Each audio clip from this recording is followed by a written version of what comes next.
We rolling. Hey, Nice. It's so smooth. Cheers. hey, this is Julian. cheers to Julian for coming through. Cheers. Cheers. Why was I gonna drink this? I literally was about to Chasing with it? Yeah, I literally. Why not? Whoever's editing this, can you replay that? I literally almost chased with that. I'll make it a highlight. Don't worry. Yeah. In slow-mo. Oh, man. That was insane. Alrighty. We are back with another episode. Yeah. Today, we Yeah. have a wonderful author, Julian Font. He's in the building. He's in the building. Really quick, I need to address this before we start. Yeah, it has to be addressed, man. It has to be addressed. Everyone's on the Is same your page except me. is your last name actually Font? Dude, it is. Okay. Get Now the I have fuck a outta- follow-up Like, the only question. things that like make sense about me. I like think, is- legally, like don't I cat. Like legally. I have a follow-up It's question. legally. That's How does it feel to know that you were born to be a writer? Wow. I've only heard this only 2 or 3 times. Like surprisingly, I feel like it.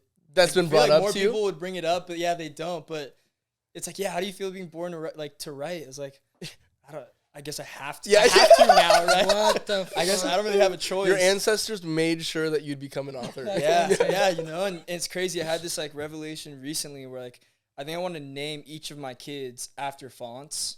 Right? And just it's on brand, right? I think I have to. It's on brand dude, now, right? dude. So All right, what's the first kid?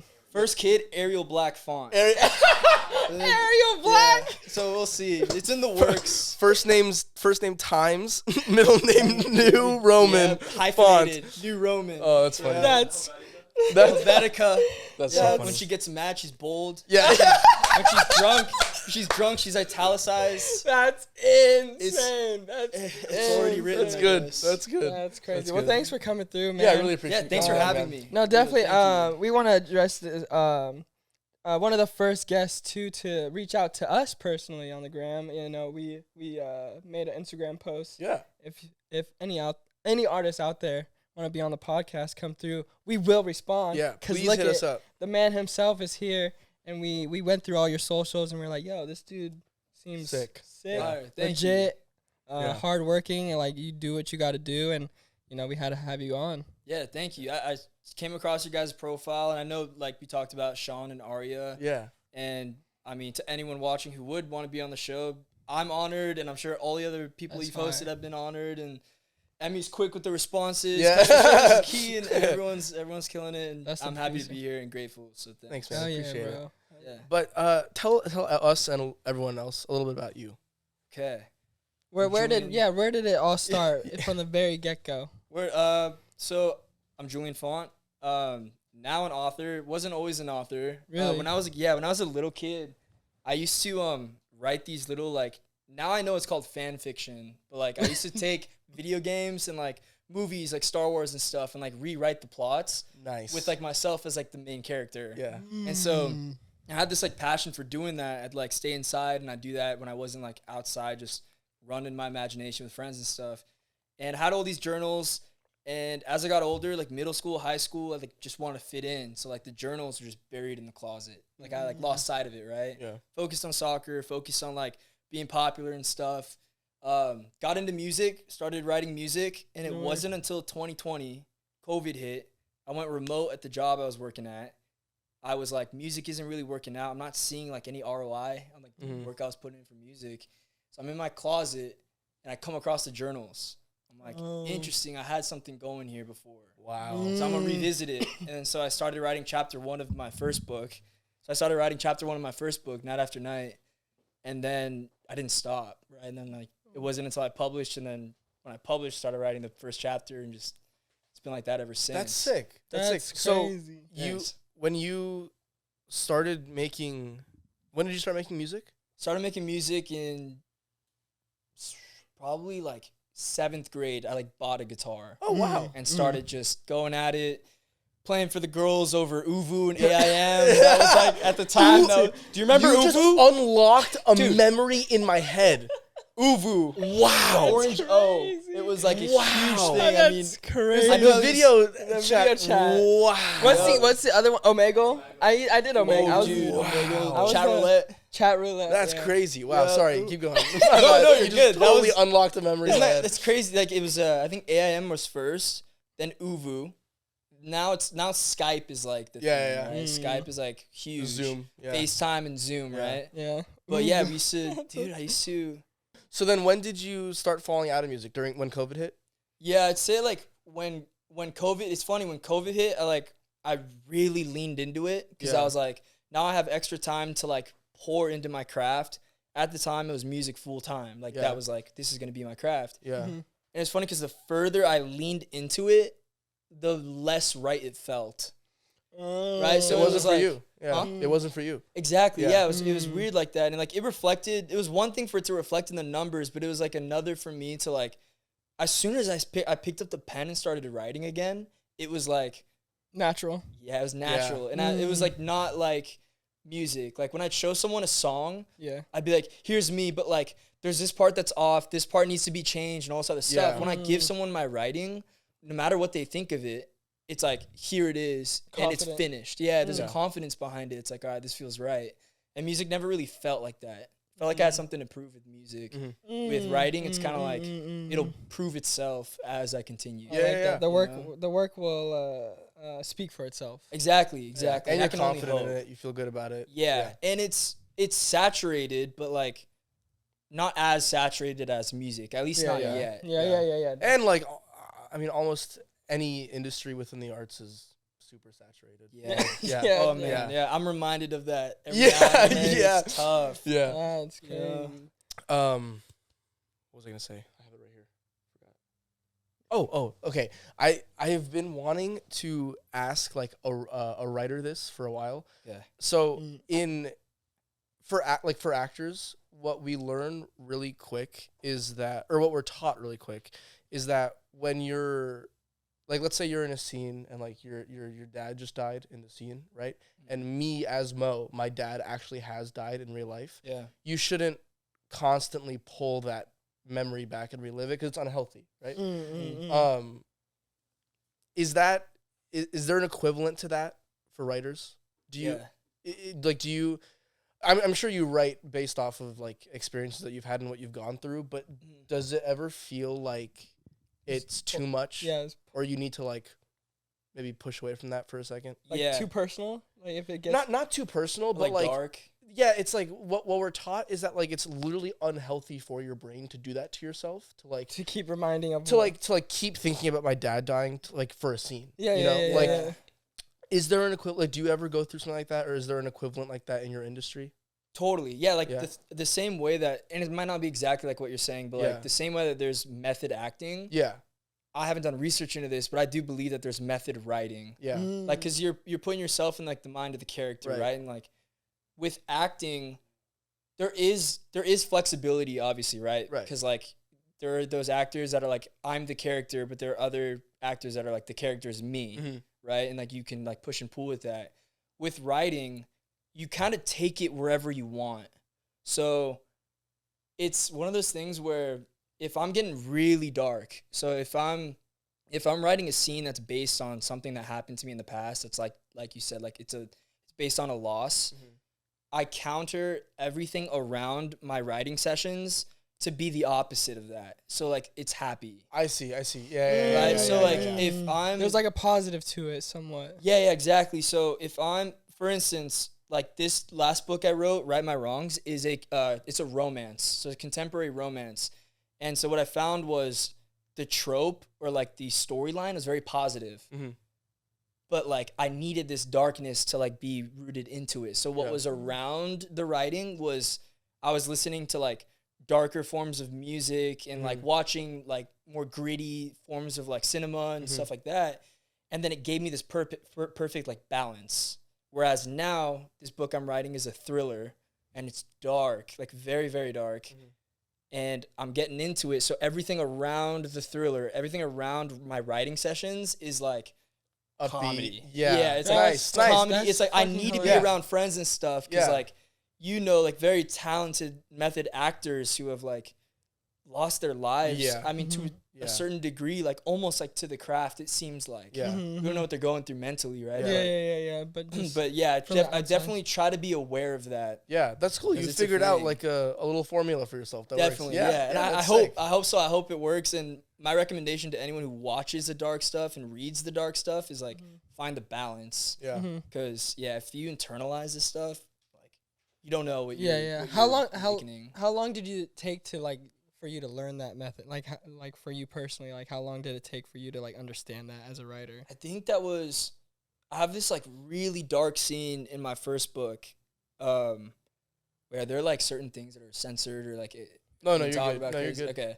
Yeah, so like in the first book, I have this scene that's based on there was this party that my mom went to like way back in the day. Like, she was in like high school. I think she was like a freshman in high school. And she there were these it was a group of kids or high schoolers that were in the garage and they were playing Russian roulette. And like in the garage at like a high school party. And they were all under the influence and one of them, I don't know if you call it lost, if you lost the game, like you lost the game or whatever, but like they shot themselves in the garage in the middle of a party. It was just Wait, like a real gun? like a real gun, like a revolver. Like it Holy was, shit. no, it was insane. And so like my message behind the book, because I like worked that scene in, it's not, I mean, it's not like, it's not the scene itself, Yeah. but it is like, there is some sort of like significance derived from that scene Yeah. in my first book. And so like, but it all ties into the main message, which is like when you are blacked out drunk, when you're under the influence, like when you're out of your right mind, what are you letting in? Mm-hmm.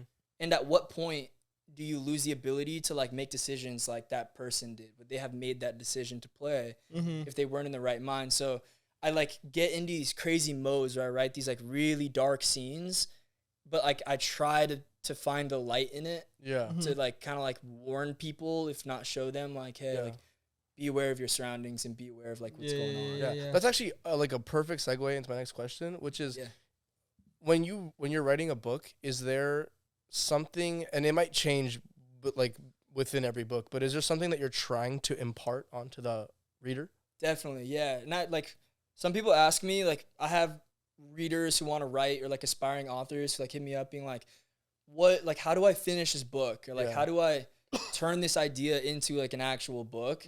And like my main thing is like figure out what the lesson is that you want for the reader to learn and stick to the lesson. So it's like the first book was always be aware of your surroundings. Like substance abuse is like a real thing. Weaponizing roofies, like that's a real thing. Like be careful when you're partying. Like just be aware of your surroundings, party responsibly. This book is like take the leap, choose passion over a paycheck, and like embrace the unknown, and you'll find like the beauty of life. So like those like lessons, it's like if my reader doesn't get that at the end of the book, then the book didn't serve its purpose. So That's what you're saying. you know, so if you're on chapter 1, you're like, I got this huge outline, this huge book ahead of me. I don't know if I'm gonna finish it. If you picture like what the reader needs to learn and like stick to it, it'll fuel you to finishing. Yeah. So yeah, I definitely try to like stay on that moral of the story. Yeah. And like in turn, I usually hopefully get something out of it that other people are like, okay, I learned something. No, from definitely, this. definitely. How much of yourself do you put in your writing, if that makes sense? Yeah, no, everything. Yeah. Yeah, almost like an unhealthy amount. Yeah. It's like crazy, but like it's also like the biggest compliment like when someone realizes it. Yeah. Like I've been told like a couple times, they're like, dude, like you went in. You know, and this next book, like I said, it's gonna be really dark. So I want for people to ask me, and this will be a compliment within itself. And to anyone watching or to you guys included, please don't tell me what I want to hear. Right? Yeah, now. right. Tell me what I Yeah, wanna hear. facts. But I want people to ask me, are you okay? Because like Yeah. what I'm trying to get into with this book is like a very like it's built around morbid curiosity. And so it's kind of like we all have this survival instinct that's like we like to look at dark, morbid things in an attempt to like rule it out of like it could harm us, right? So we look at like there's a bunch of traffic on like the freeway, but it's because something happened on the side of the road. It's no longer like in the path. In the path, yeah. But like yeah, everyone yeah. still slows down. And so like what I started like doing research on, which fuels the next book, is like you have this inherent thing in your brain, this like alarm that says like, is that a threat to us? No? Okay, let's continue. And so like I'm trying to like build on that. Interesting. But yeah, so I do like it comes out like out of me, and it's therapeutic in a sense for sure. For sure. But you know, sometimes it's like there's a villain, like, and there's like, my ex, right, is in the villain character. Like, you know, the good people are in certain characters, the bad people in my life. So I mean, it just depends. How do you know when?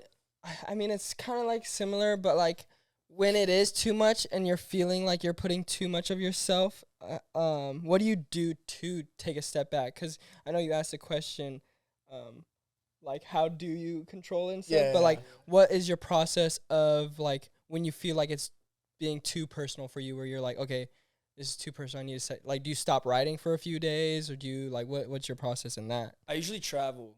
But I never stop writing. Cause Okay. So like the like way just a new atmosphere. Yeah, like a new atmosphere. Like I have family in Vegas, right? So like I'll hit the road and like I'll just like Sick. I'll go to Vegas and I'll write from Vegas, or Sick.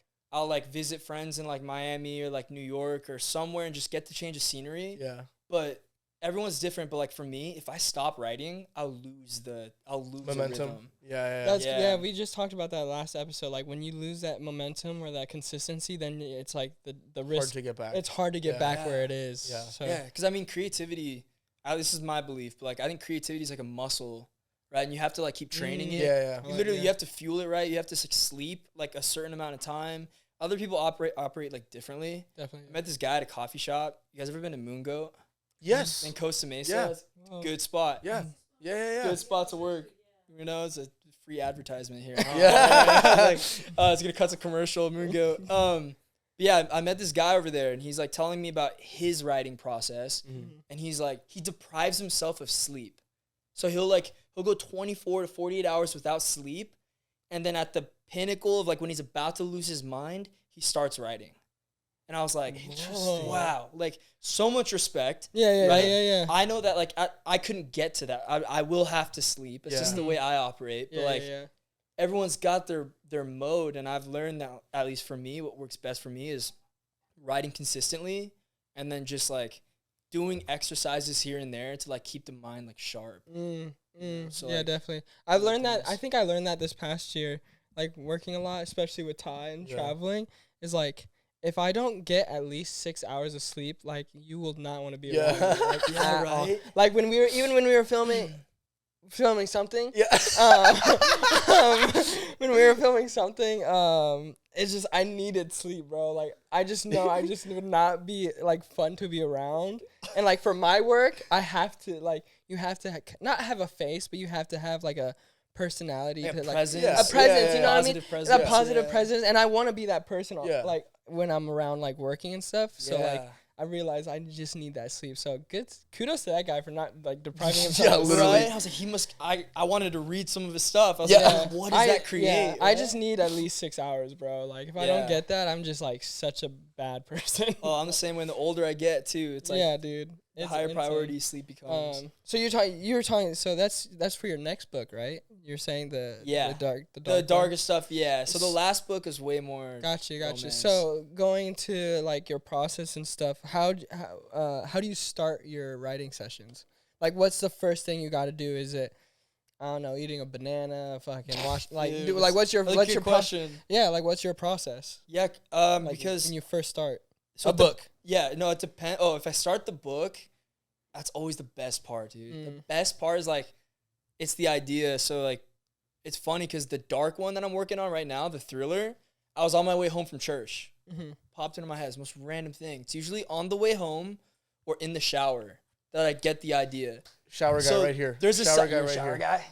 Yeah. Shower guy, bro. Right? I was gonna say we should like have a brainstorm sesh, but that would sound weird. Yeah. Hey, just call me in the shower, in trunks. bro. Yeah, when I'm in the shower, I'll call you. In trunks. Yeah. So like, I learned this crazy thing. I don't know if you guys listen to like Huberman Lab or like he's Like, I think he's very rooted in like neurology or like the study of like the brain, and he had talked about like these different brainwave states, and one of them is called theta. Like theta brainwave state is like it's derived in like creativity. So it's like when your brain is like ready to just produce ideas.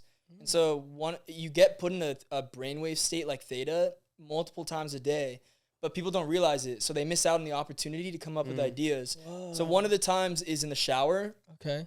which is like why they say shower thoughts, right? Yeah. Another time is when you're on your way home from anywhere, because like your brain, you're going automatic. It's like when you blink, you're like, how did I just get home? Yeah, Yeah. facts. Your brain was in that like mode, right? Yeah. And I think the third is when you're exercising. So like I just finished a marathon. I go on these crazy long runs. And I'd be on these runs and I'd just start like cranking away on notes. Yeah, that's And just I chapter was by telling chapter. Brandon a couple of weeks ago. I'm trying to write something right now, and Yeah. I was going through like a block for a couple of weeks. Just couldn't put anything down. And Yeah. then I went to the gym. I was there for like 2 hours, and then all of a sudden they were just I was like Pop in. I was just writing nonstop at the gym on my notes app. Yeah, dude, you can't fight it. Yeah, Like, you yeah. literally- It's crazy because that's your brain literally telling you, all right, like, whatever you did, we're in this mode Yeah, now. yeah. Let's go. Like, Yeah. we need to do this now. Because, like, if you fight it, like, I'll write it down later. You get into the different states. I think it's like alpha, delta, and gamma. I think they're just Yeah. different types. Like, some are good for learning. Others are good for, like, tedious work.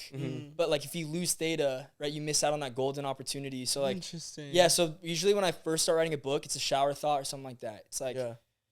dude, if you were standing outside of like the bathroom when I'm taking a shower, you'd be like, "What's wrong with this guy?" Because like you'd randomly just hear like a word, Yeah. like, you'd be like, "Stop!" You'd hear like, I was gonna say I said no, but that would sound weird if it came from the shower. No. Yeah, right. Not in the shower. So the first book, Night After Night, it started off with an idea like I was just in the shower in the dark, and I was like, I got this thought that popped in my head of like a nightclub, but during the day.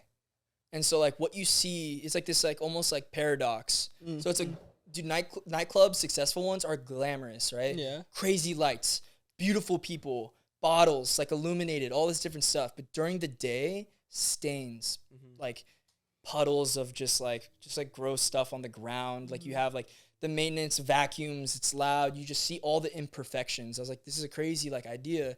So then I put like 2 people in there, and I put 2 promoters who are supposed to be like the guys. Right? Promoters are like, I'll hook you up. I got you on the table. They know the people. They're on the yachts. I'll throwing get you a parties. bottle. Yeah, they're literally like doing all that stuff. But like in my mind, I had this crazy idea where it was like this scene where like they're both broken, and they're both in this place that like they've been like consumed by, which is like nightlife. I got out of the shower, I started writing notes of what that dialogue would be like. And that turned into chapter 13 of the first book. Wow. So it's like usually an idea to start a book like pops in my head. I don't look for it. Yeah. But my writing sessions, I need like 10 to 15 minutes to ramp up. Yeah. I can't sit and then just like write, and then like close it and leave. Let them cook. You gotta Yeah, I got to do it in public too, which is another crazy thing. Interesting. Yeah, because I've had moments where someone's walked into the coffee shop or like someone's driven by or whatever, and like I'm missing that in my book, or like I need that, like someone's got some like weird hairstyle or like some like unique trait about them, and I'm like, that could be this person or that person. Sick. So Right, a lot so- of inspiration on the outside, like Yeah. just for your surroundings. Yeah, and like- another thing that's too is like cool. writing is really, and you said you're getting into writing, like if you're really getting into like extensive like long pieces, whether it's like a screenplay or a book, it's lonely. Like it's really crazy actually, like how like you're there for like 6 to 8 hours a day, let's say, if writing's like your full-time job. Some people will only get like 2 to 3 hours of brilliance, some like 10 minutes. But I was spending 6 to 8 hours at one coffee shop every day working on this book, surrounded by people, and I was like the loneliest I'd ever been in that part of my life. It was like really crazy. Yeah. Because you're in this world, and if your characters aren't real to you, then like the people you're spending time with, there's just no one there. Yeah. That's another thing too, is like the characters have got to be real. Like I Yeah. talk to my friends and family when I'm writing.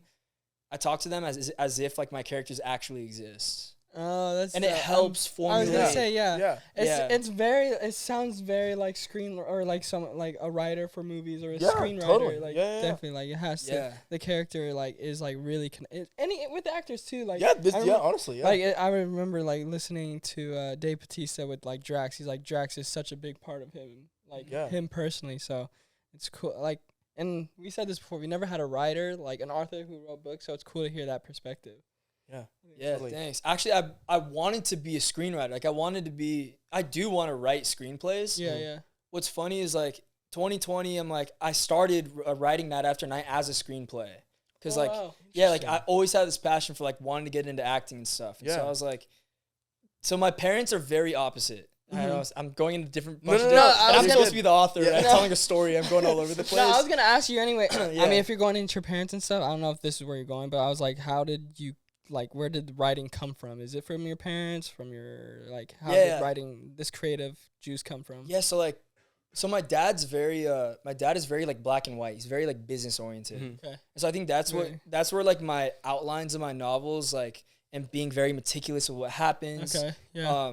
Like the formatting of like my writing sessions and branding and everything like comes from like my dad. Where like my mom is like very emotional, like very passionate. Like she's gray. And my dad is like black and white. Oh, that's very similar to my parents. Yeah. Right. So I kind of like fall in the middle. Crazy. So my dad is like, there's no such thing as luck. It's probability. Yeah. And so there's always been this negative stigma in my family about like acting because of how saturated it is, right? Mm-hmm. And for like immigrant parents, like mine and like others might be, it's just like get a secure job, right? Secure the benefits, and then I couldn't relate with you more. Okay, now it's a therapy session. Yeah, we're gonna work through this together. But where's your parents from, real quick? Where Cuba and Puerto Rico. Oh wow, dad's from Cuba and mom's Puerto Rico. So like, so we end up here. Weirdly enough, like 45 minutes from LA, so far enough to not be able to pursue acting full time without someone taking a risk, right? But close enough to like want it as bad as I did, right? Or I do. And so I was like, okay, and I did. Like I walk into a room to like audition for a role.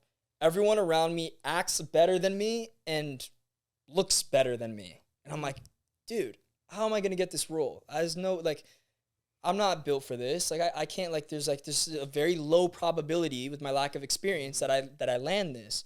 So I like took a step back and I was like, okay, but what if I wrote a screenplay and I wrote the screenplay about a character who is literally me? Then I can't not get the role. If I don't get the role, then it's an issue. Right? Then I'm screwed, right? That's crazy. But if I write it to my dimensions, right? Like and to my personality and everything, and it sells in the condition that I'm in it, right? Then I'll be in it. Yeah. And then I took a step even further back because I'm binge watching shows and movies during COVID, and I kept seeing based on the novel, based on the book, based on the story, whatever. And I was like, okay, if I wrote the book and I wrote the characters to my dimensions, and not only then would I pitch the book to studios while turning it into a screenplay, but like I could sell it too. Yeah. And it's already protected, right? So that's what sparked kind of like, that was the real fire under me that was like, okay, it's a higher probability if I have a story that gains a following, gains an amount of readers, and then I go to the studio, not with the screenplay, not with me saying like, hey, I'm ready to act, but it's hey, I got 10,000 people who want to see this turn into an adaptation. Yeah. And it's ready for you. And then they say, okay, we'll buy it. And I go, oh, but I want to play XYZ. Right. Or this person gets to play XYZ alongside me. Yeah. Because I think Sylvester Stallone did that with Rocky. I don't know if you heard his story. Whoa. And don't quote me on it like to the T, but he supposedly he had the script for Rocky and he like was shopping it to studios and they were like, I will buy this off you for like a large amount of money. He said, no, I want to play Rocky. And they said, no way. He said, I want to play Rocky. They said, okay, but we're only going to cast you for like 40,000. You make like a lot less money. Right, yeah. He said, all right, let's do it. And then career. And then Rocky. Yeah. This is crazy. That's crazy. So I was like, okay, if I put myself in a position where I kind of define the terms, hopefully, or like I control the story, then hopefully a studio picks it up. If they don't, then I'll go indie. And then just run it. There are a lot of indie studios right now putting out. But that's crazy sick. content. That's kind of genius. Like you figured out. It's sort of like a loophole in a way, and it's not like in a bad way because I mean, are passionate about it. You know, like you wrote those journal like as a kid and stuff. Like you were already a writer, so it's not like you're writing just to become an actor. Like, you're like using what you're good at to help yourself. I think that's that's what I'm saying. It's like a loophole in a way where it's genius. Yeah, you know what I mean. It's like if I would like I don't know English, so it's like, but I want to be an actor, but I'm like that. Like I I don't know how I'm gonna book. So it's like me.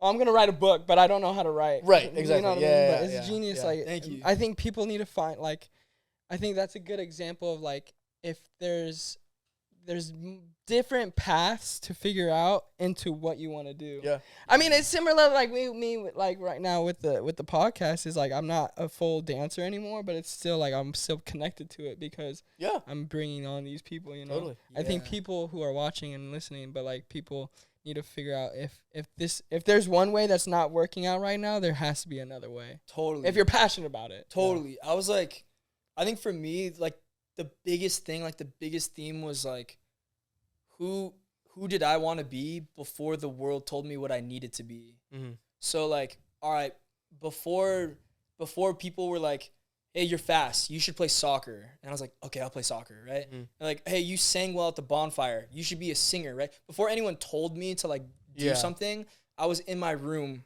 writing journals. That's what I'm saying. Yeah. Right? So yeah. it's like whatever was like authentic to like whatever you were doing before, I think that's where people should look if they haven't found what they want to do. Because I feel like we start off as these like wild, like imaginative, like human beings. And then like we get put in these boxes and we like lose sight of that like freedom and that to roam. Yeah, I like that. I like that. I think that's a good way to put not a crazy strain on like people's passions. Yeah. That's another thing too that was like, I think when like a lot of teachers and even parents will do this, like they say hobbies and they say passion, right? But it's like almost like this psychological like buffer, because it's like when you hear hobby and passion, you don't think career, right? And like you don't think or like almost unattainable. Exactly. Or like shell or like on the side, right? And it's like, oh, there's no financial value in this because hobbies typically don't fuel. Therefore, meaningless. Yeah. It's a thing, and it's like so like people don't realize they're like hindering like children and even adults, because like I find times now where it's like I suck at selling. I can write a book, like I can work on a book all day long.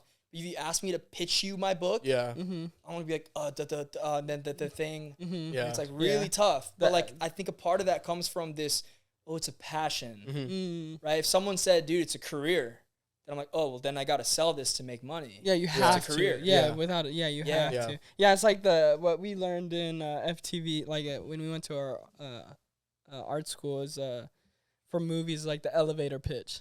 You have to have an elevator pitch. It's like the lesson of like if you end up in an elevator, the elevator ride will last like 15 seconds. 30 seconds. 30 seconds, and you're in the elevator with Quentin Tarantino. How are you pitching your movie idea to him? Like that's what we had to do in our film class. So like, like if you have that, you have to have that mindset of like, this is a career. If you don't do it, you're fucked. Yeah. I think that's what it is. It's like people are just scared of that. It's just like they're put in that box. Yeah. And I think like, because I've been in positions where I've had like full-time jobs and I've done writing on the side.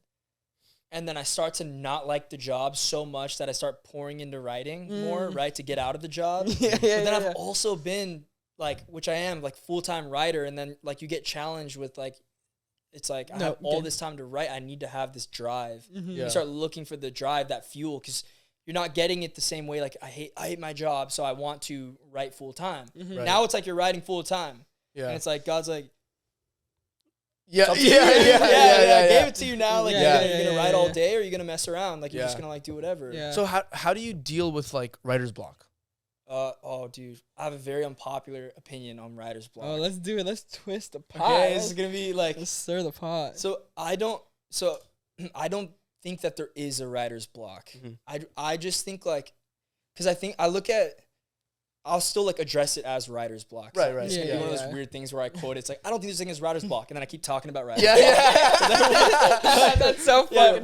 Like writer's block, the term exists, but like so I think the mental state of writer's block doesn't exist. Yes, I think it's an effect, or it's a consequence to not taking the proper like precautions of like getting into writing. So, for example, like I grew up an athlete, so I look at writing like it's a sport. And so athletes have to fuel. Yep. They have to rest. They have to train. Yeah, I was and they gonna say have to perform. Yep. Right? Like they have to do all those things. So when I fuel like the way that I fuel is there's this guy Jim Quick.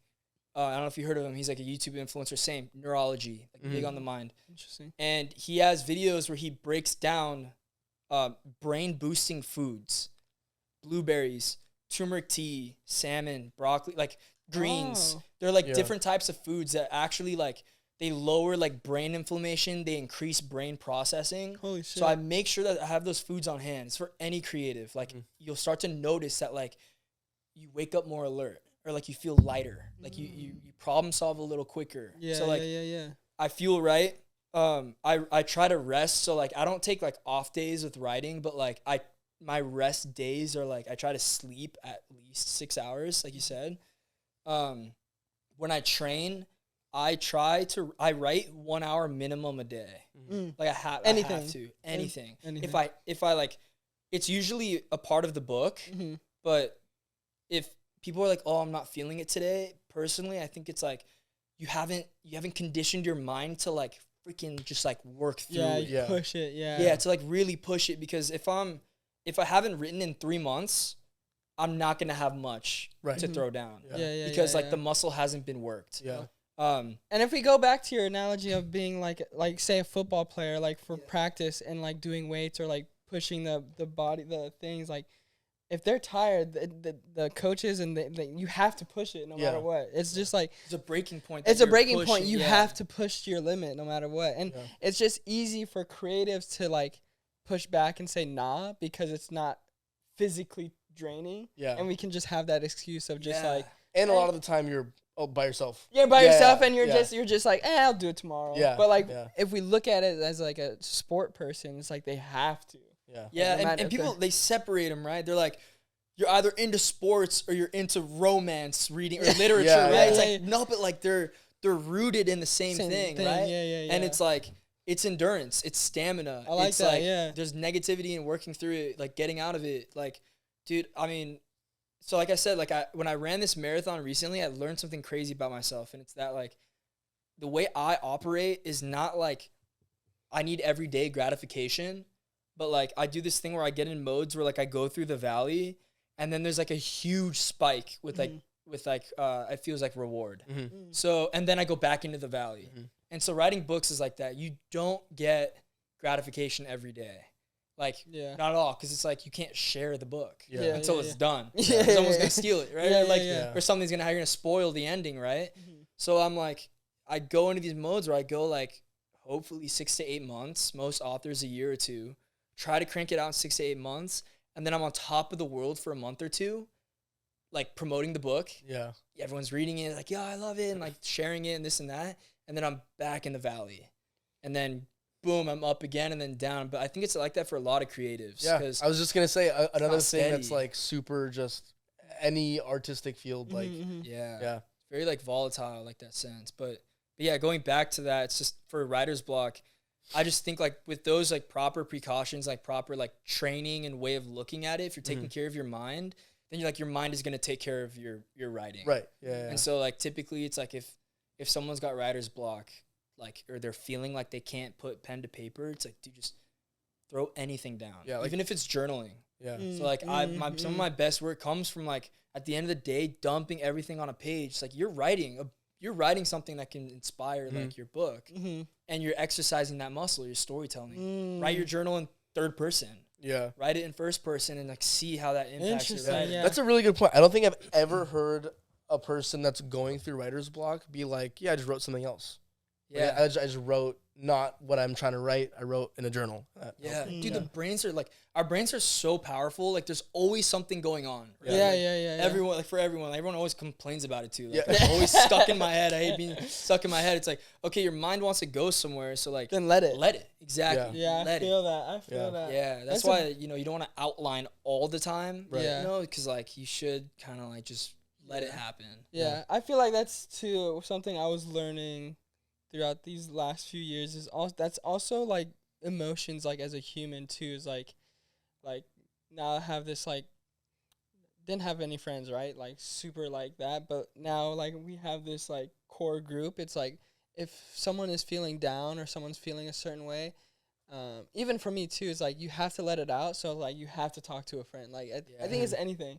like there's times where you can just want to be by yourself and write, but I think that's emotions in general is like you have to let it out. Like, why stop it? So like always call a friend, or like we always have a homie. Like if a homie's down, we always say like, bro, talk to us. Like, let us know what's happening. Like, let it out. Like, you have to. Like, if you hold that shit in, it's not healthy. Oh yeah, man. And like the further we get into like our creative endeavors, like with what everyone's got going on too, it's like we're gonna fine tune our minds. Like, we're gonna be the goal, at least for me as a creative, is to be like inseparable, like from like, so that when you read my book, you wouldn't have to see my name on it. You would know that it's mine. Right? Yeah, so it's like true to me. Yeah. That's what I would want. And I would want for it to be the same of like anyone else that's like, Heath Ledger and the Joker. Yeah. Mm-hmm. I don't see Heath Ledger. To this day. Yeah. No, fact. It was like, I still think it's one of the craziest, most like insane depictions of a character, like portrayed by someone who wasn't the character, right? They became one. Like, that's how I want to be with my writing, where it's like, it's like inseparable. And so in doing that, it's like, I gotta share, I gotta push and pull with like friends and family, and like just like shoot the breeze and like really just like get like in on the world, because I'm pouring everything else into could be nothing if I don't do anything with it. I mean, we're always doing these examples right now, but like that's like with like directors too. I just watched the Guy Ritchie movie Covenant. Okay. Yeah. And I was like, Jake Gyllenhaal, right? Yeah. And I was like, that's definitely a Guy Ritchie movie, because like the cinematography was like exactly like his other movie. Like, you know when you know if it's a Tarantino movie compared to Wes Anderson to like that. Like that's like, I think that's all creatives. Like, that's like one of the main goals is for us is like to have that, like, oh, that's that person's. Yeah. And everyone, like, it's funny because, well, for me right now, at least, like, I want to do everything. And so that's why I keep bouncing genres. But that's also why I kind of got into it, and like why I was so like infatuated with acting too, is my opinion is just like, I think life is so short. Like, I can't see it all through one set of eyes. And so what I try to do is I try to create as many different characters as I can, as many stories as I can, to like experience the world. Like, I'll never be born in the Middle East, right? But like I can create a world around myself as close as I can through research and through like diving into these characters and motives and things like that, where I can sort of recreate what my life would be like being born in the Middle East, like through character like depiction. Right? If I try to get as true to the experience as I can. Totally. Right? And so like in doing that, it's like acting would allow you to do that. You get in the mind of someone you're not. Right? And then just kind of contradictory to what they're doing nowadays. I feel like they're just casting people who are like, there's no acting involved, right? If they're casting certain people that literally are the characters they're playing. I don't know if you noticed that. But like, there's like a lot less like artistry that's going on. I feel like in cinema, it's just more of like, I don't want to name actors. It's like, cause you guys are gonna your podcast is gonna blow. Like, eventually, we can if you want to, we can bleep the names. We'll bleep the name. I'm just like most like Marvel movies, for example. And most like huge, huge studios. Like, there are these main characters that like stand in front of the camera, and like they're just the same person in every single movie. Right. And so like when I'm writing books, like I don't want to just be in romance. Like, I don't want to just be in thriller. Like, I want to be the medieval like character, and then I want to be the sci-fi character. Like, I want to be everything. I like that. That was gonna be my next question. I mean, you kind of just answered it, but like, what's your favorite genre as like a maybe what's your favorite genre like writing wise, and then maybe what's your favorite genre as a viewer wise, like watching a movie, because you said you like movies, so we got to go into movies. Man, it's crazy because I think it's a reflection of like where I'm at in my life. So like right now, like what's huge for me is like coming of age. So I don't know if you're familiar with coming of age, right? But it's like teenagers like becoming adults. And so in terms of writing, I think that's sort of like that's where I'm at right now. Cool. But in a weird way, like I'm having like a lot of like fun writing characters that are fathers.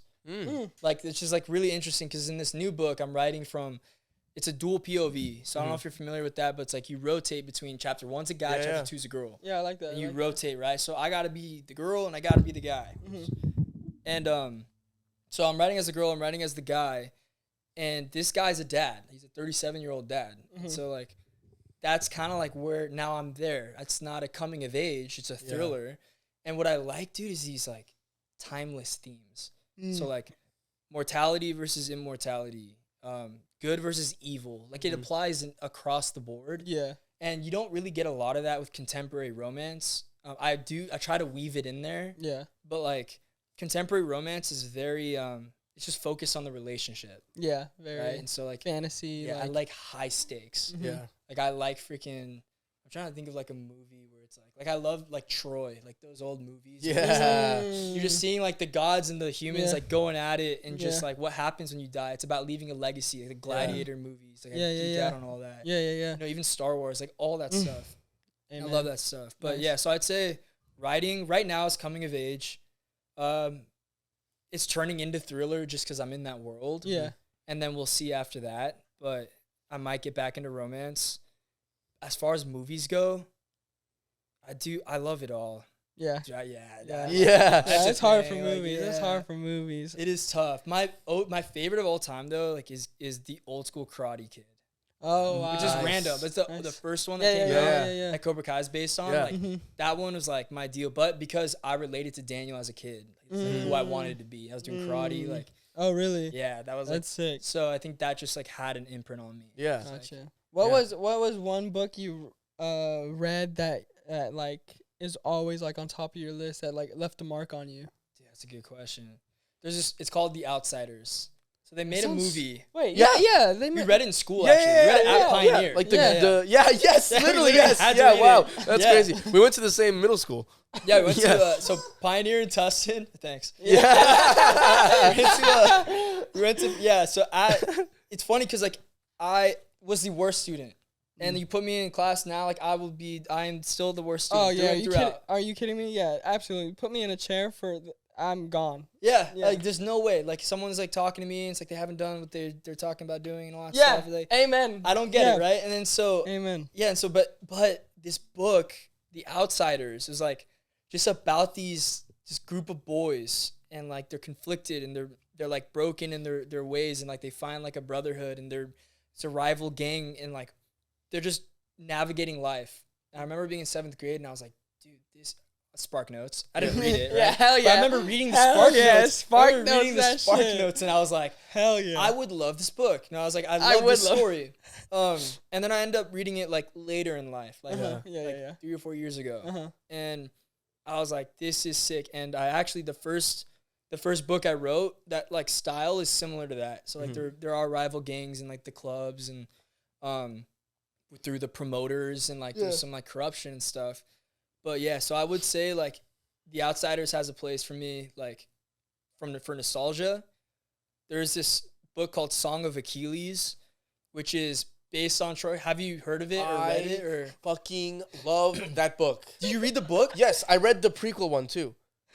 Circe. Yeah, Dude, is beautiful. let me tell you right now, if Greek mythology is involved, I'm in. That's what I'm saying. I'm in. Dude, the themes, bro. It's immortality. It's just I geek out on this stuff. Let's fucking go. I love bro. it, man. That's It's the great. gods just having their I way with think the people. this is the second guest that like found just- like let's some go, dude. sounds some You struck click- a chord. Yeah, You you struck a struck chord. a You struck a chord. The last couple episodes ago, Nick. Oh, I also love anime. Yeah, And this yeah, guy okay. also loved anime. Yeah, I saw We the had a great last time. the episode that came out yesterday. Yeah, exactly. Yeah, Literally, yeah. that episode Yeah. struck a chord to him. Yeah. That's Yeah. fucking Dude, insane. that was. I mean, but the Song of Achilles is like. It's insane. Love that it book. was. It was like I don't know how to explain it, because it's like the trope I believe is friends to lovers. So it's like they're best friends, but as they grow up together, like they have this love for each other, but like it's amid like battle, and like Yeah. they're calling, like Achilles is calling to like be immortal, like and he's half god, half man, that struggle. And like I just remember finishing that book and being like in this headspace for like 2 weeks, like a book hangover. Yeah. It's like a I book was like, hangover. oh That's my gosh, crazy. that was so amazing. That's so insane. it's like in Never terms experienced of that one. dude, in terms of like an overall like story, Song of Achilles, nostalgia, The Outsiders. In terms of writing style, I don't know if you know her, like how well versed you are in the literary industry, but like Colleen Hoover is huge right now. That sounds so I heard. familiar. You got Colleen? Yeah. So she's like the writer, at least for me right now. Like, and what I love about her writing style is it's like it's raw, it's gritty, it's like short sentences. Whereas Song of Achilles is very poetic, a lot of commas, a lot of like molding, and there's beauty in that too. But this is like, I'm in the room. This happens. I react this way. I'm out. And then at the end of the book, it's like crazy stuff happens. It's just, it's very easy to follow. And I think that's like how I like to write my books, because I love movies and like screenplays, right? And screenplays are like, this happens. Yeah. Like a structure. There's a structure. And so like, I like writing that way. And so I'd say Colleen Hoover is like, right now I'm referring a lot to her book called Verity. So I don't know if you know, you have Verity. She writes like a human. Yeah. Yes. That's like what I always tell my friends, because I have friends that have read like Verity, that book. Yeah, yeah. They've read that. And when we talk about it, like I'm just like, she's one of those authors that like writes like she's a human being. Yeah. I feel like a lot of authors write like they're like some like hovering entity, Ethereal down god or into it. being. Yeah. But like she writes and you understand it, but she still makes you feel something. Totally. Interesting. Yeah, like Interesting. I'm not a 23-year-old girl. I will never be a 23-year-old girl. But Never. when I read It Ends With Us, like I read a book, you know, by Colleen Hoover, it's like, I am a 23-year-old girl. I'm literally in her mind. Yeah. Like I'm like, That's crazy. but it's crazy because like it's not like poetic though. Like I said, it's like you said, it's real. It's real. Yeah. Like, Okay, this is how I see the world. Going to that then, this might be the dumbest question you ever heard, but as a person that doesn't read books Yeah. and hasn't read a book since like ever, Uh-huh. style, when you say like her style is like gritty as a writer, like compared to what, like how do you know when someone's gritty as a writer than compared to like like something else? Yeah. So I don't know if that's a dumbass question. no, but it's good. It's good. if you can break that down, Yeah. No, I'm trying to think about I'm like. trying to stump you. No, I'm trying to think like cinema too. So I was gonna say, think of like Adam McKay. Adam McKay has a style movie, right? Yeah, Like, okay, he- yeah. And then think of But as I know what it look. I know that, but like as a writer, like reading, like how does that translate? well, so there's different. As writing, as like sentences, is what I'm saying. Oh yeah. I visualize as I read a book. That's crazy. Maybe I just need to read a book. Whoa. No, that's good though. It's Huh? true. I do, but my mind has insane thoughts where it just gets not bored, but like just thinks about something else. I was actually thinking about this today in preparation for your episode. Huh? I was like, because I'm not a big fan of reading books either. I try to Yeah. like find things that I like Song of Achilles. I'm or- definitely gonna read this Yeah. shit though. Thanks, Yeah, Sam. Thanks, Come I on. appreciate it. like I'll read stuff like that, but then like if you put like 30 screenplays in front of me, I'll read them all in a day, right? Yeah, So- same. Yeah, so it's same. like- I'll do that. So shit. that's style. That's Right. perfect. So though. literally, Yeah.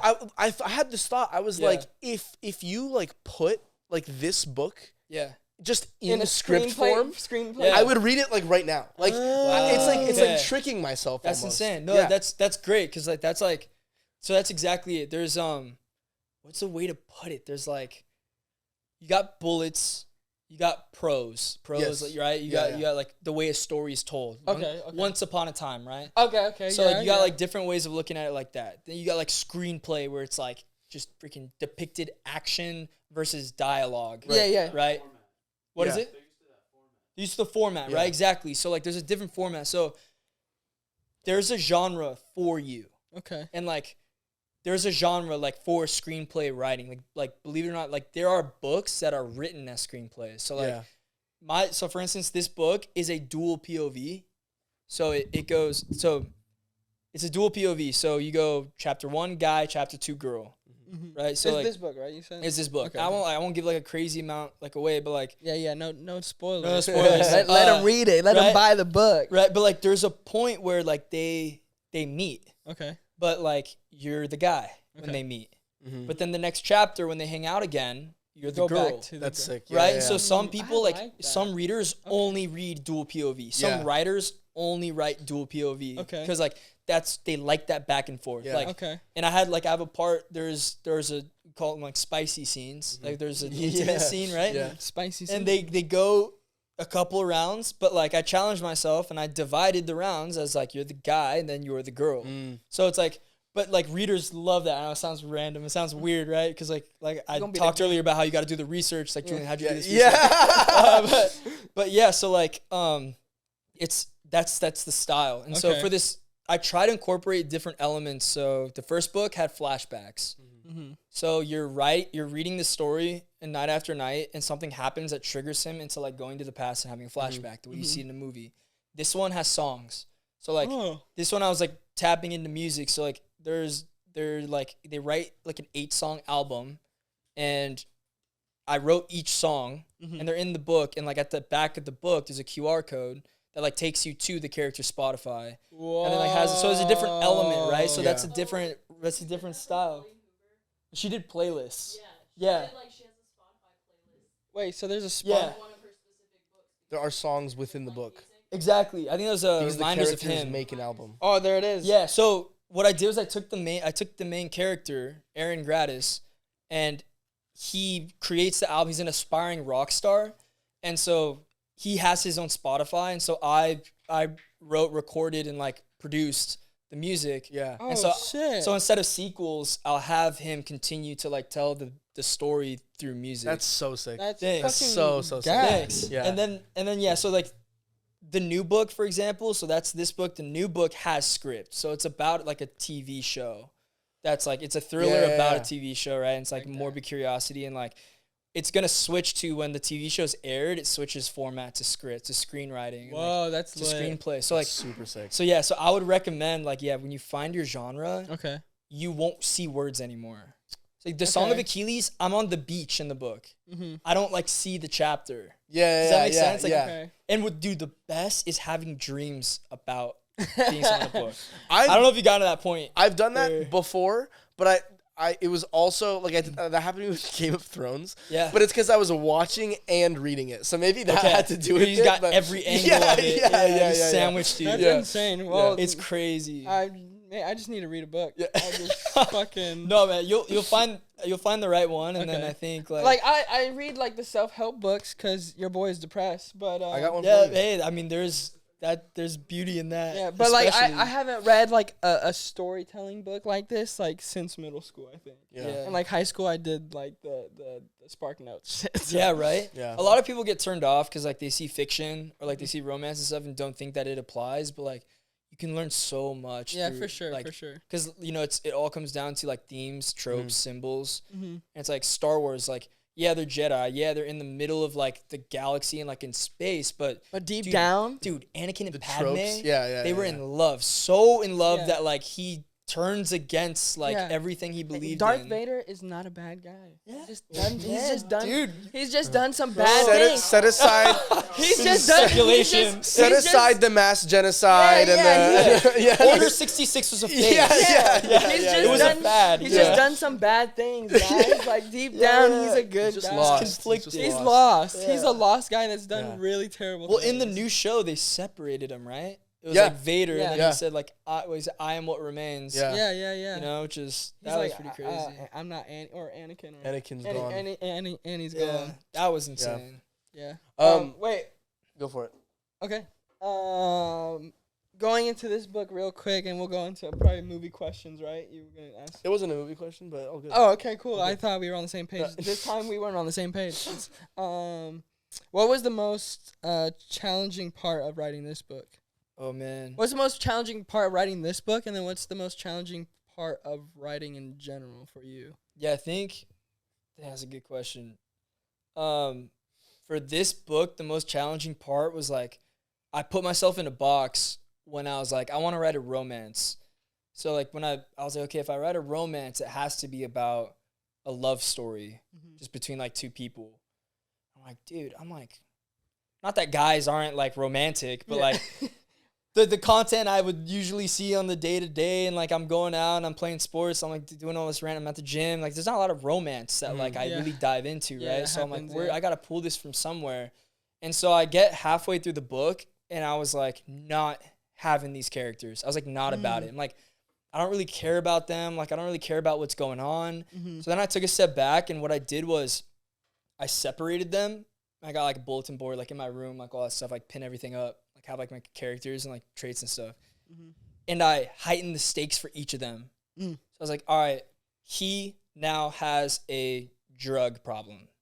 She has a terrible relationship with her parents. right? And so in those struggles that like I created like individually, like in their characters, it made their romance like 10 times better. So the struggle was like, I put myself in this box where I was like, I'm writing a romance. But then I was like, I took a step back and like it was no longer a struggle when I was like, I'm writing about two individuals who bring out the best in each other. And in that intimacy and like fights, arguments, like not being on the same page and then being on the same page, right? Sacrificing stuff for each other. Like then the romance that came out of it. Because I mean, at the end of the day, like we're born and we die alone. Right? But like in the process, we fall in love. And it's like, I think we forget that like the reason as to why we like fall in love with people is because like what they're going through and how they handle their lives. Like how they like perceive life. So I didn't see that when I was writing it. I saw two characters that are like, when are they supposed to kiss? When are they supposed to hold hands? I can't freaking do this. Like, I can't, like, I don't know what they're supposed to do. But then it's like he's relapsing and she's running away from home and she, like, reaches for his hand. And then it's like, there's, like, that moment. So it's, like, creating the surrounding part of the romance, right? But that's sick. Yeah, but overall with writing, dude, it's funny because, like, it's, like, my life, but, like, it's all tough. It's weird. Like, it's very weird. It's like I said, the best part is the beginning because at the beginning, there are no rules. Like, it's like, here's the idea, boom, and it can go anywhere. And Imagination goes crazy. Imagination goes crazy. Endless potential. But then you're halfway through the first draft and your mind starts pulling you to, like, another book idea. And then you're also thinking, like, am I being too repetitive? So, but then you finish the first draft and it's like, I'm done. Awesome. Now you read it back and you're like, I have to change all this stuff. So you do revisions, right? After revisions, you have to edit it and make sure there are no typos. So then it's like, there'd be a shit ton of typos in my book. Oh my God, it's terrifying. It's the most tedious thing. You ever send an important email and you're reading it back 10 times over? These are like 100,000 word pages. And it's like the same thing. I think I saw your TikTok where you were like, someone catches a typo in your, I'm out of the room. That's the worst. Is like, this funny thing too is like, after I publish, I never touch my book again. I never touch it again. I'm like, I don't want to see something in there. Like, don't bring it up. That's funny. But the irony is that readers love finding typos. It's like a rarity. Crazy. It's like a exact right. It's like a rarity. It's rare. It's like finding a continuity error in the, movie. It's like and it makes finding you a Pokemon. You spot the iPhone on Jon Snow's table. Yeah, the Starbucks cup in Game of Thrones. We're like, wait, it was. They took it out, but when it aired, there was a Starbucks cup in the table. Fucking crazy. So isn't that insane, right? It's a rarity, right? And so like readers feel good about themselves. I feel terrible about myself. But, like, it is what it is, right? But dude, but am I gonna have to get the tissues ready? Rolls into the next one. You know what's crazy, man? Is hopefully you do, because that's the goal. Nice. Right? Wow. Is like, you want to do that to me? Oh, isn't that? That's do a that crazy to me? thing. Is as an author, dude. Right now, my mental state. You want that? You want to do that? Oh my. Oh no. I hope it hits you the way. Yeah, I hope it hits you the way it should, and then you find the good in it. Dude, I'm excited. What has writing taught you about yourself? Oh man, dude, it's taught me that I have no idea who I am. And awesome. Right, it's taught me that I have no idea who I am, and it's also taught me that like I may never know, because like I was like, this is me, this character is me, totally, and then like I find a new character, and I'm like, this one's me, and I know that one's me, and like it just keeps changing. I think see what like you're saying. right, so it's this weird thing where I've always had that, and my friends always roast me because like I change my look every month or two. Dude, like shaved beard, right? All of a sudden. Or like big beard all of a sudden. Buzzed head, hair grown out. It's always different. And one time my uncle was like, do you think that's because like something's wrong? And I was like, is it? I have no idea. I mean, I'm not. It's not gonna be what's the good out of that? Like, what is there a good out? Like, what do you think? Like the purpose for that? Like, I'm still figuring that out. But what I think, so like, it's funny because, like I said, when I pour into these characters, my main character, Aaron, he has that. He has a thing where he says, new place, new look.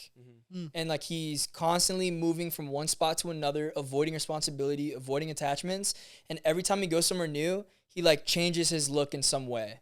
And eventually his love interest asks him like, why do you always say new place, new look? Why do you always change your look? Mhm. I had no idea what he was going to respond. This is the crazy thing is I learned like from the characters. Like when you get to a certain point, you know your characters well enough, they start to tell the story. That's crazy. It's really insane. And like, so I had no idea what he was going to say. And like, I just start typing and like, I read it back and like, he said like something along the lines of I'd move from place to place, like molding myself like to a different version, a version that like hopefully like someone would love because like I never felt loved. And so I felt like if I kept changing my look, I'd find one that sticks based on the reaction from others. And then she says, I only see one version of you, and it's the version worth keeping. And then he stops changing his look. And so I'm at that mode now where it's like I'm trying to figure out what that version is of myself that's like worth keeping. And then I stay that way, right? Yeah, no. Hopefully. And then the characters continue changing. Mm. Because I found that as I started writing characters across the board, different types of characters, I started changing my look less, which is like weird. It's like I've funneled that into like that like insecurity or whatever that is. I still don't know. Yeah. Into that. I always thought it was acting. I thought like I need to be an actor because I can't be myself. But yeah, I'm freaking learning, and it's crazy, dude. I guess I was gonna say that's what your 20s are about, but I have a feeling that I'll be in my 30s. I'll be like, 40s and 50s and whatever. Dude, it just sounds like we're all floating in just Space? On the rock. We are. well, yeah, we're literally On the just- rock. quite literally. How long did it take for you to write this book? That one was 6 months. Okay. The one before that was about a year and a half. Oh wow. So this next one I'm trying to do in 4 months. Have you? Oh wow. Have you started? How long are you in the process with this new one? So I have a 19 chapter outline. Mm-hmm. Is this for the trilogy? Bulleted. No. So No? I actually like I'll go back for the trilogy. But that whole exploring different characters, I was like, I can't stay in that world for too long. But I have a feeling I will go back to it, and if not, then like when I turn it into a show or movie, then the trilogy will be finished as screenplays. Sick. So I mean, we'll Yeah. revisit Fire. it then. That's Yeah. fire. But yeah. As far as like, wait, was the question about the how long it took? Yeah. The new one. Yeah. Sorry, I lost track there. 19 chapter outline, bulleted. So like I know everything that's gonna happen. Okay, yeah.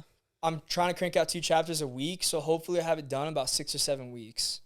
That's sick. But then it's like second draft. yeah. Where are you? Revisions. Where are you right now? Oh, you said 19 chapters. Yeah, 19. So no, I'm on chapter 5 right now. Okay. But I put like I have different breaks where I put like headlines and scripts and stuff into it, so it's Gotcha. gonna be more than 19 chapters in a way. Gotcha. With the last book, the first book was 18 chapters. I got to chapter 14 or 15, and they were far, literally geographically, like they were far from where the book needed to end. So I ended up having to add a ton of chapters to like bring it back. Yeah, so it yeah. always Got it. changes. Yeah. But that's just like the name of the game with creatives, right? Yeah. It's like Yeah. it's never gonna be perfect. Yeah. So like When you were writing your first book, this is like kind of a two-parter question. When Yeah. you're writing your first book, what was the process like publishing yourself? Yeah. And then, actually, I'll ask you the second question after. What was that Yeah. like? dude, it was weird. I want to say scary, but Yeah. you also like don't know enough for it to be scary. Yeah. Right? So it's I feel like you, yeah. it's one of Yeah. those things where like if you knew what was ahead of you, it'd be like, oh, dude, I'm terrified. Yeah. But it was like one of those things where I was like, okay, I have my book finished in Google Docs. Yeah. Right? I'm not recommending you do Google Docs. I still haven't gotten out of Google Docs, actually. It's funny because there are better formats. It's easier for me. So I was like, boom, I've got all of these things in Google Docs. I need to hire an editor, right? So I start like getting quotes from editors. Editors are super expensive. Really? Yeah, crazy I didn't even know that was expensive. a separate goddamn job. Dude, oh my Editors? gosh. Yeah. They, Like editors, as in like. they will tell me if there's a typo. They'll fix it. Oh, I see. Yeah, so I there's a see, I different see. type, right? Oh, what's up, Dad? So there's a cameo. Yeah. Dancing lobsters. Yeah. So there's what's it called? There is a editor. Nice. Sorry. Oh, and they put Different those types of music- editing. The music. Oh notes? yeah, to break up the That's scenes. hard. That's crazy. Thanks. Sorry, I'm going so off topic. No, you're Yeah. good. So like there's different ways, different edits. So like for example, first one is like line by line. So like they'll go through line by line. Yeah. I think that's like for like fixing grammar. Mm-hmm. That's so then should I wait for the No, soundbite? that's cool. Okay. Okay. Then the next one is like copy. I think that's also one and the same. So it's like the whole grammar thing. But there's developmental. So it's like, all right, Julian, that my editor, let's say, would be like, Julian, what the hell, man? You killed the character too quick. Like, there was an opportunity here for you to, like, get the reader to, like, love this character even more, but you killed him off. You wasted opportunity. That's a developmental edit. Yeah. It's like a producer. I was just gonna say it's like Exactly, it's like a studio. Yeah. It's like a producer or a Yeah. co-direct. Like Right. So, like, okay, so I finished my book. At least I think I do. Like, I revised it to the best of my ability. I need an editor. I can't afford an editor. So I remember Grammarly. Yo. Grammarly. I started like looking up things. I'm like, all right, Grammarly is $30 a month. It'll tell me if I like wrote something wrong. Yeah. So Grammarly actually is another ad, right? It's another cut to commercial, right? We're gonna have to start billing these people. Yeah. Seriously, I was just about to say we're gonna send you that invoice. Yeah, right. Yeah, link in bio. Yeah. Yeah. So there's Grammarly, $30 a month, right? But you can preset your style. So you'll preset like, all right, I want it to be like super creative. I want you to like crack down on my grammar. I want you to not crack down on the grammar. And like through the presets, it'll make the edits for you, or you'll approve them. Yeah. So I start running my book through there. Then I have an edited, to the best of my knowledge, right? An edited book finished. I'll read it back. It's a proofread. Then I'll do a beta. So I send it to like 4 or 5 people that will read it and like tell me, hey, it's good or it's not good. And like, this should be changed. This should not be changed. Once that's done, I'm like, okay, I have a finished book. Now I need a cover. So I gotta Canva. Yeah. Put the cover together. Like these are like very very affordable like solutions. I always tell people this too. Like they're always like, I can't write a book because I'm not published. It's like no, you could definitely do it from garage. Like you can do it from anywhere. So great companies come from a garage. yeah, straight up. So then the Canva. So I put together the stuff on Canva. I put together like the cover, spine, and then back of book. And then now I've got the book and the cover. Then Amazon, dude. I went on Amazon. They have something called KDP. They walk you through it. You literally upload it the way you would upload an Instagram photo. Damn. And if the parameters are all correct after you formatted them and what I use Adobe InDesign, you upload it, get the cover. This is the best part. I think still to this day is the best part about any scary and best part. Getting your first proof, getting the first copy, right? Scary because the margins. Scary because like something might not look right. Right. Yeah. Right. Yeah. But when you get it and it's like okay, and you flip it, you smell it, you see it, like it's just crazy. It's right in front of you, all of your words and everything. And it's funny because like when you read it back as a book, it reads better than the document on the computer. Yeah. It's insane. It's like just holding it, like it just looks rewarding. better. Yeah. It's rewarding. All the hard work. Yeah. So then that's where it gets tricky. Like where if you have a deadline set, it's not good news because it takes like a certain amount of days to get it back if you messed up the first copy. Yeah. Back and forth. Then when that final copy comes in, which is what I got for this book, it should be the best part. For me, it wasn't because like I opened the book, the pages fell out. I had already published my book. That was the scariest moment ever of my two-year career. Right. But yeah, so I get my first proof and it's already launched. Like people are already buying it. Yeah. And I open it and pages just start falling out. I should have brought it. Actually, no, I should burn it. Dude, that thing was so scary. Funny. I was like, I turned into like a father on Yelp. Like I was like, point me in the direction of customer service. Yeah. I need to know like Where's the manager? Yeah, where's the manager? All my readers are doing this. Like I did everything right for uploading the book. Why is this happening? And they said, don't worry, it's just the printer. So I'm like, all right, send me a new copy, right? Please. So I get the new copy and I flip through. I order another one, flip through, and then we were good. Nice. But like, that is, I mean, terrifying. That's terrifying. Yeah. Dude, it's crazy. But it's all like, you though. Yeah.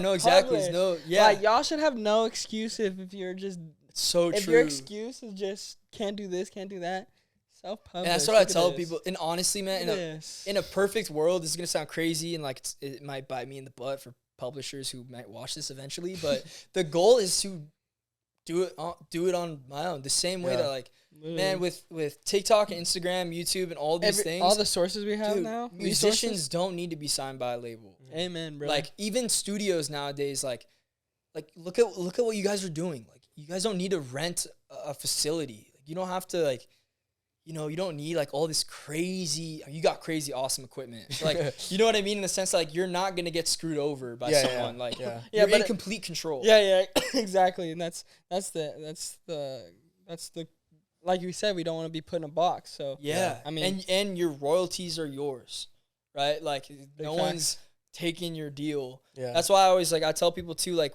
when it becomes a movie, because it's not up to the producers. It's not up to the studio if I turn it into an indie. Yeah. Because we got friends. We got like Arya's so talented, and he's a friend, and a family member. Yeah. But like, there's just one example of like these circles that we have of like talented people where it's like, dude, if the story's good, like the production doesn't have to be that crazy. Exactly, like, quality. vision, Yeah, exactly. The work will So- speak for itself, and that's what we're all about. That's why we made this podcast to have great people like you on, bro. Thank like you. we can tell when it's great and when it's not. Like again, the work will speak for itself. So Definitely, yeah. Craft is what's everything. the so like we ended all like, I mean, you said like screenplays and stuff. Like what's like the big end goal for you, like as a writer or like a actor and stuff? Like what's the end goal for you? Dang.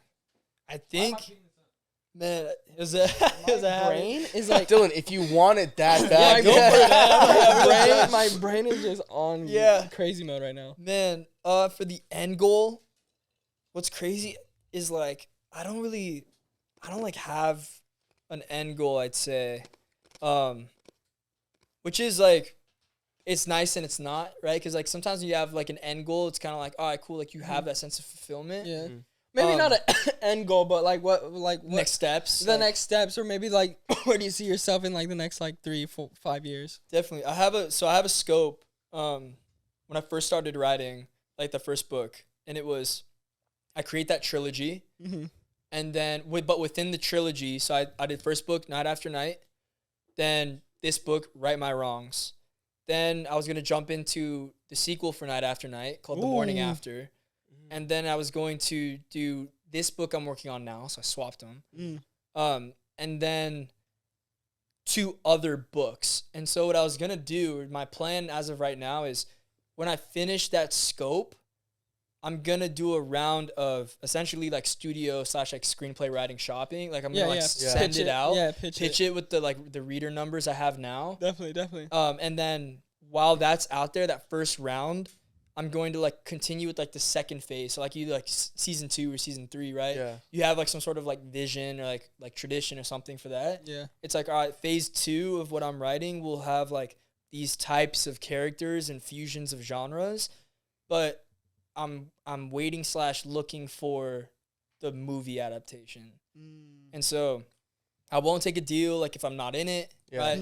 I won't take a deal if like my friends aren't in it. Like Come on, it's now little we things, homies now. Yeah. dude, right? No, it's We're like here. things like that where it's like, you know, the goal like molds like along the way, like For in sure, like, for different sure. ways. Yeah. But Yeah, I think yeah, it's yeah. always come back to like I never walk out of a movie, and since I was a kid, I've never walked out of a movie and thought to myself like I can't not do that. Like I can't not That's crazy. tell that story or like whatever. Like, I watched Guardians of the Galaxy last night, right? Goated. So do we. So do we. Last night? Last night. Really? I was was at my- the lot in Fashion Island. Oh, we went just to- missed we each went other. To Puente Hills. It was my second Okay. time watching. Yeah. I did. No way. I Yeah. did the So marathon. Yeah, nuts. So good. I Yeah. did the movie marathon with Mr. Brando. We watched all 3 at the AMC. So good. Dude, like James Gunn, man. James Like, Gunn, goated. And so it's funny because James I Gunn. lean over to my friend. I'm like telling him this like in the movie theater while we're watching it. And like the first part where they're just kind of like going through the, I don't know the terms, like, but like the city, like kind of like the setting and all that. And I'm like, dude, like imagine being like James Gunn or like J.J. Abrams or someone, right? Where you're given a world, a lore, like a storyline. Like you're given Star Wars, like episode 16, right? And they're like, all right, where do you want it to go? Like, here are your characters. Hopefully you don't ruin it, or we don't ruin it, right? Yeah. But it's like, dang, like there's creating characters from scratch. That's awesome. There's another part of my scope where it's like, wow, like what storylines do I love? What are potential sequels I would see myself in? And then like I get back into that fan fiction. At the end of the day, it's what it is, right? It's fan fiction until the fans say we want this to be canon. Yeah. Then it's the, right? I mean, It's like, you're spitting. it's crazy. Like, but I would say that that's definitely in the scope. Movies, like it has to Be in happen. I'm Fire. good and I'm fine with content with the writing. I always tell people too, like, when I write, like, it's one of those things where, like, if like God was like, you've done your time here on earth, it's like, okay, well, like, I feel like I'm doing that by writing. Mm-hmm. And I think that, you know, while other people have like these jobs that they do day in, day out, and they're not satisfied, it's like there is something waiting for you that is satisfying. You will have that feeling, right? Mm-hmm. And I lose sight of that. But like, you find it again. You might find it when you're here, like bringing out the best in like people that you interview, or like just them bringing out the best in you. For sure. But it's like that fuels, like, dude, I could die tomorrow and know that like I'm doing what I'm called to do. I think that is kind of like, that defines my goal. Is like every day is just kind of like, all right, next chapter, and then see. I fuck with that heavy. That is a beautiful. I way to fuck with end that this. heavy. And hey, if you want to hire our, we making a production company, you know. Yeah. Are you really? Yeah. I mean, yeah, we write. That's what he's writing. He's writing our next short film. You know, we writing short films. So if you need a production company, you know, we got Dude, right here. let's go. You know, self plug in. No, I mean that's where it starts. Exactly. Like 100%. Like with you know, call it homies, call it the circle, call it whatever. But like, I mean, yeah, I think this is why like this stuff kind of like happens, right? Exactly. Everything happens for a reason. And that's a beautiful way to end this. Yeah. So Yeah. tune in for the production. Oh, tune in for the production of Right My TBD. Wrongs. Adaptations. Adaptation. Dang. We have question of the day. Question.